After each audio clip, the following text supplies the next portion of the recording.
আসসালামু আলাইকুম রহমতুল্লাহি ওবরকাতুহু। প্রিয় দর্শক মণ্ডলী, আপনাদেরকে আজকে আমি একটা তুলসীর বিষয়ে একটু আলোচনা করব। সেই আলোচনাটা ধৈর্য সহকারে শুনবেন।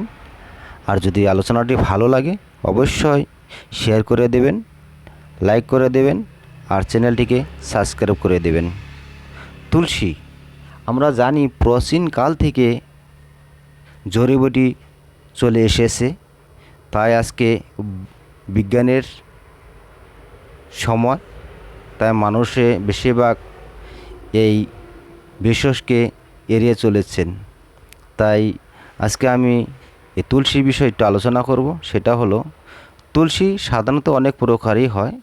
তুলসী সাদা তুলসী, কালো তুলসী, রাম তুলসী, কৃষ্ণ তুলসী, বাবুই তুলসী। তার ভিতরে আমরা সাধারণত সাদা তুলসী দেখতে পাই।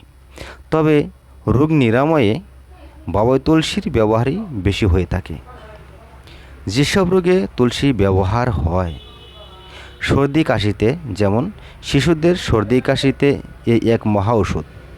শ্বেতবা কৃষ্ণ তুলসী পাতার রস 1 চামচ 4-5 ফোঁটা মধুতে মিশিয়ে দিনে দুবার খাওয়ালেও উপকার পাওয়া যায়।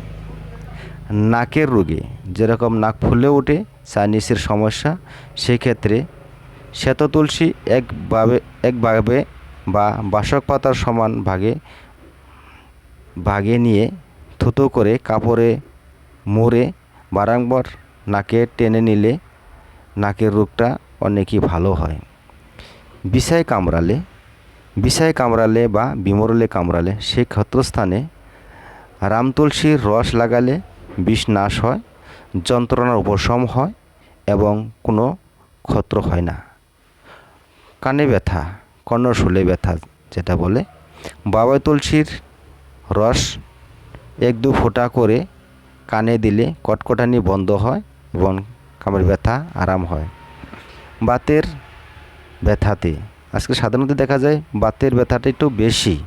মানুষের কোমরে ব্যথা হয়ে থাকে, হাঁটুতে ব্যথা হয়ে থাকে, নানান জায়গায় ব্যথা হয়ে থাকে। বাতের ব্যথা যেটা বলে, যেখানে বাতের বেদনা হয় সেখানে রাম তুলসী পাতার রসে ভেজানো একটা কাপড় বা নাকড়া জড়িয়ে রাখলে ব্যথা উপশম হয়। পুরানো আমাশা বা রক্ত আমাশায় 24টি বাবুই তুলসীর পাতা এবং 24 গ্রাম আদা একসঙ্গে বেটে 24টি বড়ি তৈরি করুন।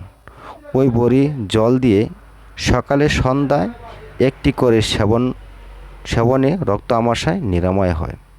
অনেকেই ম্যালেরিয়া জ্বর, পুরানো জ্বর অনেক দিন ধরে ভুগছেন, তারা 12 গ্রাম করে তুলসী পাতার রস রোজ সকালে আধা কাপ জলের সঙ্গে মিশিয়ে সকালে খালি পেটে খেলে জ্বরটা নিরাময় হয়।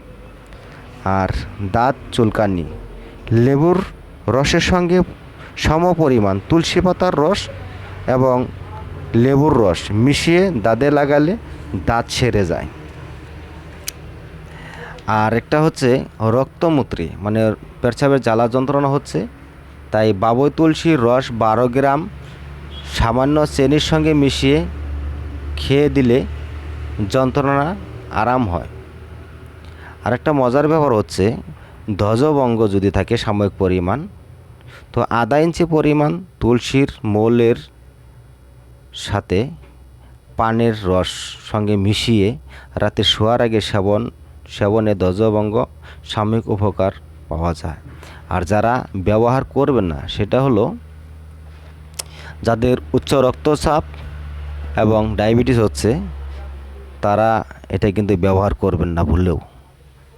তো আজকের আলোচনাটা যদি ভালো লাগে অবশ্যই আপনারা চ্যানেলটিকে সাবস্ক্রাইব করবেন, শেয়ার করবেন, লাইক করবেন। ঠিক আছে, ধন্যবাদ। আগামী